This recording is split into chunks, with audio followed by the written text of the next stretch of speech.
सुहागिन करो उपवास तीज का, होगा अमर सुहाग। शिव शक्ति जब प्रसन्न हो, खुले सभी के भाग।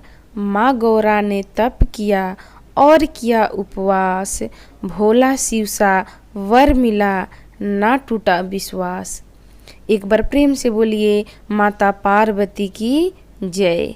नमस्कार, आप सभी का मेरे चैनल में हार्दिक अभिनंदन है, स्वागत है। आइए सुनते हैं हरितालिका तीज व्रत कथा।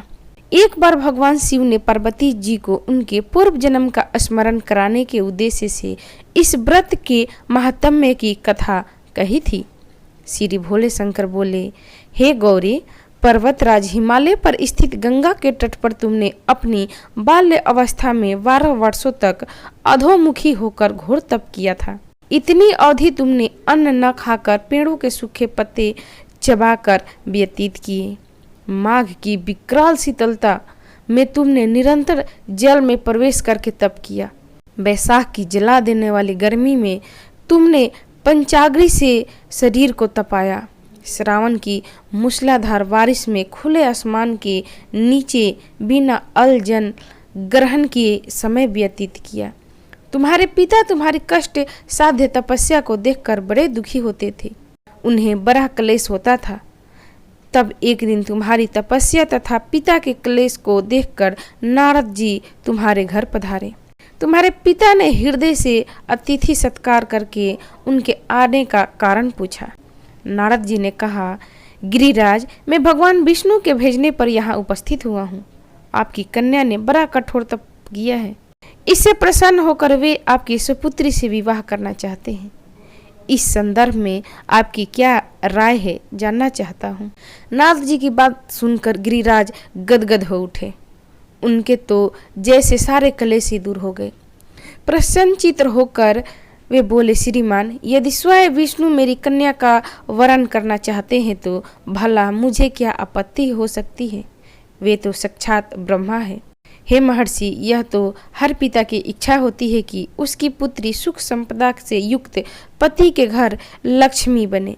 पिता की सार्थकता इसी में है कि पति के घर जाकर उसकी पुत्री पिता के घर से अधिक सुखी रहे। तुम्हारे पिता की स्वीकृति पाकर नारद जी विष्णु के पास गए और उनसे तुम्हारे ब्याह के निश्चित होने का समाचार सुनाया। मगर इस विवाह संबंध की बात जब तुम्हारे कान में पड़ी तो तुम्हारे दुख का ठिकाना न रहा। तुम्हारी एक सखी ने तुम्हारी इस मानसिक दशा को समझ लिया और उसने तुमसे उस विविक्षपता का कारण पूछा और जानना चाहा। तब तुमने बताया, मैंने सच्चे हृदय से भगवान शिव शंकर का वरण किया है, किंतु मेरे पिता ने मेरा विवाह विष्णु जी से निश्चित कर दिया है। मैं विचित्र धर्म संकट में हूँ। अब मैं क्या करूँ? प्राण छोड़ देने के अतिरिक्त अब कोई भी उपाय शेष नहीं बचा है। तुम्हारी सखी बड़ी ही समझदार और सूझबूझ वाली थी। उसने कहा, सखी, प्राण त्यागने का इसमें कारण ही क्या है? संकट के मौके पर धैर्य से काम लेना चाहिए। नारी के जीवन की सार्थकता इसी में है कि पति रूप में हृदय से जिसे एक बार स्वीकार कर लिया, जीवन प्रयत्न उसी से निर्वाह करे। सच्ची आस्था और एक निष्ठा के समक्ष तो ईश्वर को भी समर्पण करना पड़ता है। मैं तुम्हें घनघोर जंगल में ले चलती हूँ, जो साधना स्थली भी हो और जहाँ तुम्हारे पिता तुम्हें खोज भी न पाए। वहाँ तुम साधना में लीन हो जाना। मुझे विश्वास है कि ईश्वर अवश्य ही तुम्हारी सहायता करेंगे। तुमने ऐसा ही किया। तुम्हारे पिता तुम्हें घर पर ना पाकर बहुत दुखी तथा चिंतित हुए। वे सोचने लगे कि तुम जाने कहाँ चली गई। मैं विष्णु जी से विवाह करने का प्रण कर चुका हूँ। यदि भगवान विष्णु बारात लेकर आ गए और कन्या घर पर न हुई तो बड़ा अपमान होगा। मैं तो कहीं मुंह दिखाने के योग्य नहीं रहूँगा। यही सब सोचकर गिरिराज ने जोर शोर से तुम्हारी खोज शुरू करवा दी। इधर तुम्हारी खोज होती रही और उधर तुम अपनी सखी के साथ नदी के तट पर एक गुफा में मेरी आराधना में लीन थी। भाद्रपद शुक्ल पक्ष की तृतीया को हस्त नक्षत्र था। उस दिन तुमने रेत के शिवलिंग का निर्माण करके व्रत किया, रात भर मेरी स्तुति की, गीत गाकर जागी। तुम्हारी इस कष्ट साध्य तपस्या के प्रभाव से मेरा आसन डोलने लगा, मेरी समाधि टूट गई।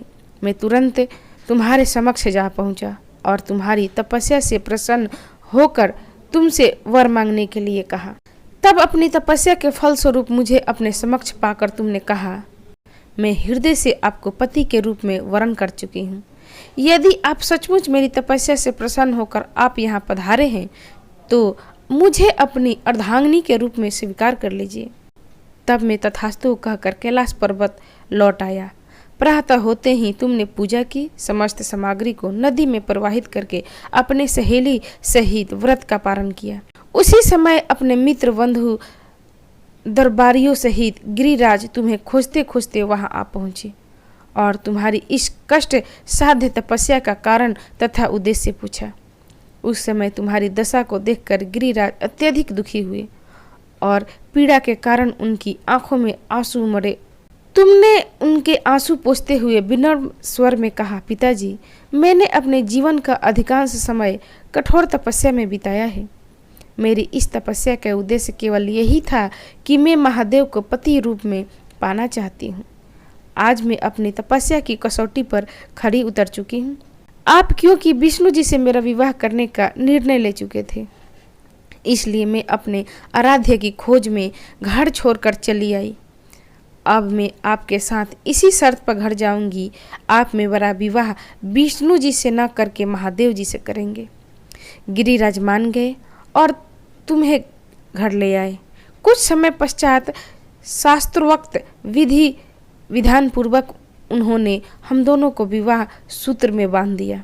हे पार्वती, भाद्रपद की शुक्ल तृतीया को तुमने मेरी आराधना करके जो व्रत किया था, उसी के फलस्वरूप मेरा तुमसे विवाह हो सका। इसका महत्व है कि मैं इस व्रत को करने वाली कुंवारियों को मनोवांछित फल देता हूँ। इसलिए सौभाग्य की इच्छा करने वाली प्रत्येक युवती को यह व्रत पूरी एक निष्ठा तथा आस्था से करना चाहिए। तो एक बार प्रेम से बोलिए, माता पार्वती की जय। हर हर महादेव। तो एक बार प्रेम से बोलिए, हर हर महादेव, माता पार्वती की जय। तो भक्तगण, ये थी हरतालिका तीज व्रत की कथा। आपको कैसी लगी? अच्छी लगी तो इसे लाइक करें, शेयर करें, मेरे चैनल को सब्सक्राइब करें। कथा सुनने के लिए आप सभी का धन्यवाद। नमस्कार। ओम श्री गणेशाय नमः।